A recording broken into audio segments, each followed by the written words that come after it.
Hello আমার sweet cute বন্ধুরা, কেমন আছো তোমরা? নিশ্চয় আমার গল্প শুনে শুনে খুব সুখ নিচ্ছ আর আনন্দে আছো, তাই না? তোমাদের আনন্দ দিতেই তো আমি নিয়মিত তোমাদের জন্য নতুন নতুন গল্প নিয়ে হাজির হয়ে যাই। তো চলো, তোমরা যারা এখন আমার চ্যানেলটি সাবস্ক্রাইব করনি তারা প্লিজ প্লিজ প্লিজ আমার চ্যানেলটি সাবস্ক্রাইব করে দাও।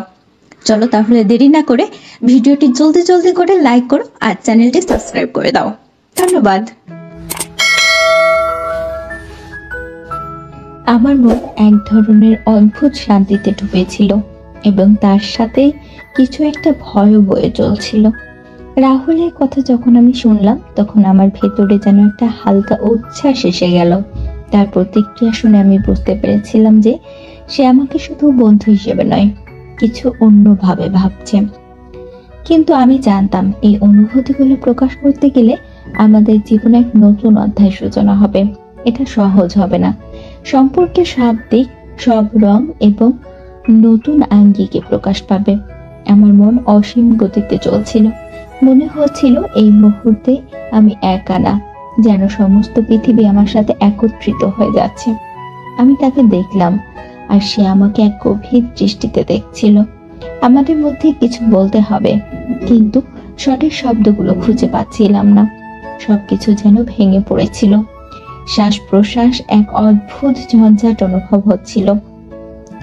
আমি জানি সবকিছু ঠিকঠাক ভাবে প্রগতি লাভ করবে, কিন্তু কেমন করে? তবে প্রথমবার আমি আর রাহুল একে অপরকে ভালোভাবে দেখতে পেরেছিলাম। তার মধ্যে কোনো প্রকার নির্দিষ্টতা ছিল না, কিছুটা দুর্বলতা, কিছুটা শক্তি, যেন সবকিছু একত্রে মিলেমিশে গেছে। তার চোখে যেন কিছু একটা ছিল যা আগে কখনো দেখিনি। আর আমি জানি আমার নিজের চোখেও সে অনেক কিছু অনুভব করতে পারছিল।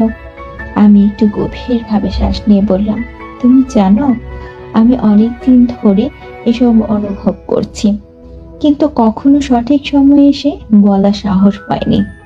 কিন্তু আজ আমি জানি আমার অনুভূতিগুলো বলার সময় এসেছে। সে আমার দিকে তাকিয়ে থাকলো কিছুটা চুপচাপ। তার মুখে কোনো কথা আসছিল না, কিন্তু তার চোখের ভাষা যেন বলছিল সে সব বুঝে যাচ্ছে। তার চোখে স্নিগ্ধতায় কিছুটা ভয়, কিছুটা মমত্ববোধ আর কিছুটা আবেগ ছিল। সেই অনুভূতিগুলো ছিল কিছুটা অজানা, যা আমি কখনো আগে অনুভব করিনি। মনে হচ্ছিল আমার এখন একে অপরের মধ্যে হারিয়ে যাচ্ছি, কিন্তু সেই হারানোর যাত্রার মাঝে আমি বুঝতে পারছিলাম আমরা দুজন একে অপরের অন্তরে চলে যাচ্ছি। তারপর সে আস্তে আস্তে বলল, তুমি যে অনুভূতিগুলো বলছো সেগুলো আমারও কিছুটা ছিল, তবে আমি বুঝতে পারিনি কিভাবে তোমার সঙ্গে সব কথা বলবো। তার গলায় একটু কষ্টের আভা ছিল। মনে হচ্ছিল যেন সে আমার অনুভূতির গভীরতা বুঝতে পেরেছিল, কিন্তু বলতে পারছিল না। এটা সত্যি নতুন আমার জন্য। আমার হৃদয় কিছুটা হালকা অনুভব হচ্ছিল। সে যদি আমার অনুভূতি অনুভব করে তবে আমাদের একে অপরকে বুঝতে কিছুটা সময় লাগবে। তবে আমি জানি এটাই সঠিক পথ। আমাদের সম্পর্কটা যে শুধুমাত্র বন্ধুত্বের সীমানা পার করে গিয়েছে সেটা আমি গভীরভাবে অনুভব করছিলাম। রাহুল আমার দিকে এগিয়ে আসলো। তার স্নিগ্ধ হাসি দিয়ে সে বলল, এখন তুমি জানো আমাদের বন্ধুত্ব আর শুধু বন্ধুত্ব থাকছে না, আজ থেকে আমরা একে অপরকে আরো বেশি করে বুঝতে পারবো। সে যখন আমার কাছে আসতে বললো আমাকে, আমার বুকের মধ্যে একটা অদ্ভুত অনুভূতি হচ্ছিল, যেন সময় থেমে গেছে।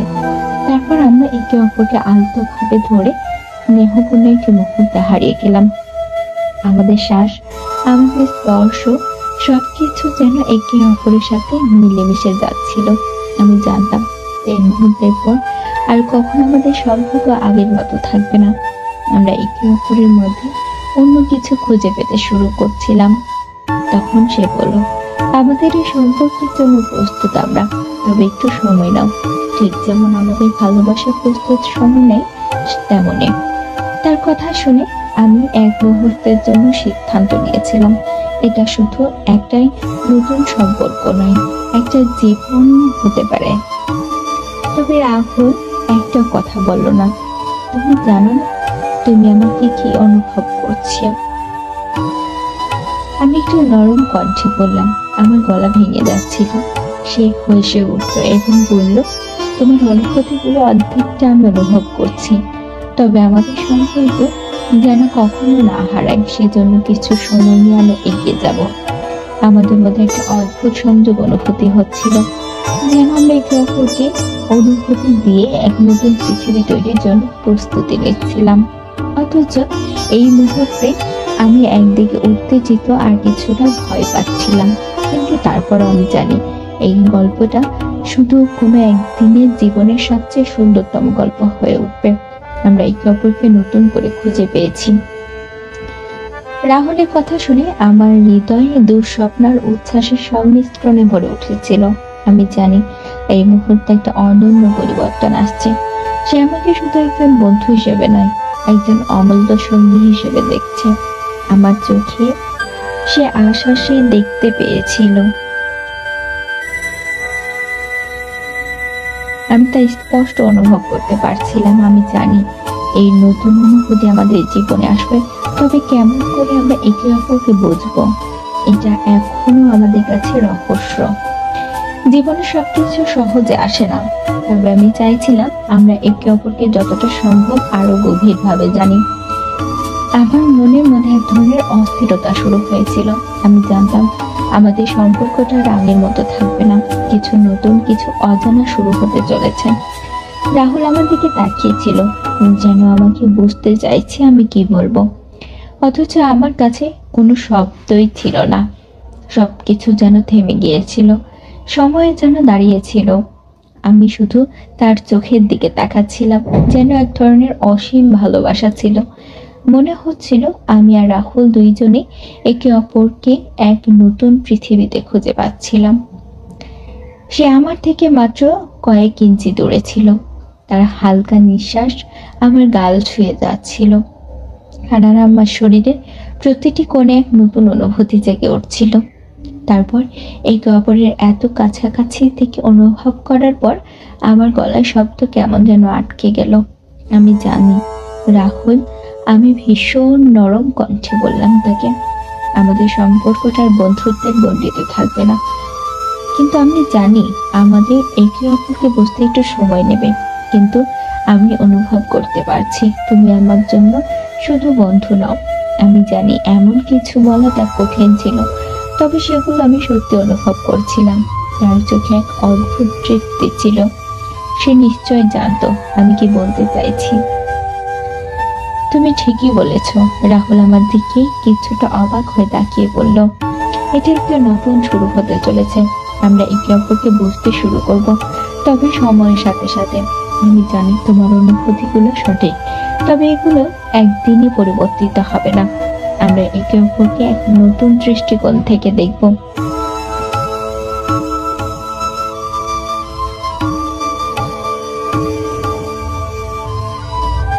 আমার হৃদয় এক অদ্ভুত শূন্যতায় ভরে উঠেছিল। আমি জানতাম আমাদের সম্পর্কের এই পর্যায়ে এসেও আমাদের সামনে একটা নতুন পথ অপেক্ষা করছে, কিন্তু সময় লাগবে। কিন্তু তাছাড়া আমাদের মধ্যে এক নতুন বন্ধন তৈরি হবে। যে সম্পর্কটা আমাদের আগে এতদিনের মধ্যে ছিল, সেটা আর আগের মতো থাকবে না। আমাদের মধ্যে পরিবর্তন আসবে। আমরা একে অপরকে পুরোপুরি জানবো। তার স্নিগ্ধ হাসি, তার চোখের অদ্ভুতশীলতা, সবকিছুই আমাকে ভাবাতে বাধ্য করছিল। তবে আমি জানতাম এই পথকে গ্রহণ করতে আমাদের কিছুটা সময় লাগবে। রাহুল যখন তার হাতটা আমার দিকে বাড়িয়ে দিল, আমার বুকের ভেতরে একটা গভীর অনুভূতি জেগে উঠল। তার হাত, যা এতদিন আমার পাশেই ছিল, কিন্তু তা যেন আজ পুরোপুরি অন্যরকম লাগছিল। সেই মুহূর্তে আমি অনুভব করছিলাম আমাদের মধ্যে কেবল বন্ধুত্ব নেই, আরো কিছু গভীর অনুভূতি বয়ে চলেছে। কিন্তু আমি জানি সেই অনুভূতি প্রকাশ করতে গেলে আমাদেরকে সতর্ক হতে হবে। সময়ের সাথে সাথে আমরা একে অপরকে বোঝার সুযোগও পাবো। আমরা একে অপরকে ধীরে ধীরে শিখবো। কিন্তু আমাদের জীবনে এমন কিছু মুহূর্ত আসবে যা আগে কখনোই ছিল না। সে যখন আমার হাতটি ধরলো, তখন আমার শরীরের প্রতিটি কোণে যেন এক নতুন শক্তির অনুভূতি ছড়িয়ে পড়ছিল। এই মুহূর্তের স্পর্শ, এই ধীরে ধীরে এগিয়ে আসা, আমাদের মধ্যে একটি সম্পর্কের সূচনা ছিল, যা আমাদের জন্য এক নতুন দিগন্ত খুলে দিতে চলেছিল। কিন্তু আমি জানতাম আমাদের মধ্যে একটা অদ্ভুত ভারসাম্য বজায় রাখতে হবে।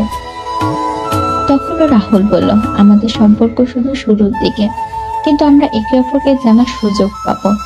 আমরা আমাদের মতো কোনো ব্যক্তির কাছ থেকে তুমি সবকিছু হতে পারো আলাদা, তবে একে অপরকে পুরোপুরি বুঝে নেওয়া, একে অপরকে গ্রহণ করা, এসব শুধু সময় নেওয়া হবে।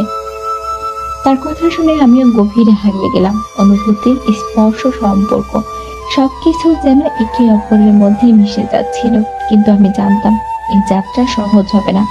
আমাদের সম্পর্ক একদম নতুন এক দিকের দিকে এগিয়ে যাবে।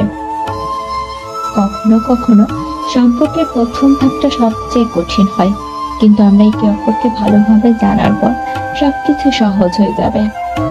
একসময় আমরা একে অপরকে গভীরভাবে চুমু দিলাম। সেই মুহূর্তে সময় যেন থেমে গিয়েছিল। আমাদের মধ্যে কোনো শব্দ ছিল না, ছিল শুধু অনুভূতি। আমরা একে অপরকে অনুভব করতে শুরু করেছিলাম, যেন আমাদের মধ্যে সবকিছু মিশে যাচ্ছিল। আমাদের শরীরের মধ্যে এক নতুন তীব্রতা ছিল, যা আমাদের কখনো অনুভব করিনি আগে। সেখানে দাঁড়িয়ে আমি জানতাম আমাদের সম্পর্কটা শুরু এক অদ্ভুত ভাবে ছিল, কিন্তু খুব সুন্দর। সময়ের সাথে এটি আরো গভীর হবে। আমাদের মাঝে যে বোঝাপড়া তৈরি হবে তা শুধু আমাদের সম্পর্কের শক্তি নয়, বরং আমাদের ভবিষ্যতেরও ইঙ্গিত। সম্পর্কের মাঝখানে আমি জানতাম যে একে অপরকে যতটা ভালোভাবে জানবো, ততটাই আমাদের জন্য সহজ হবে একে অপরের দিকে এগিয়ে যাওয়া।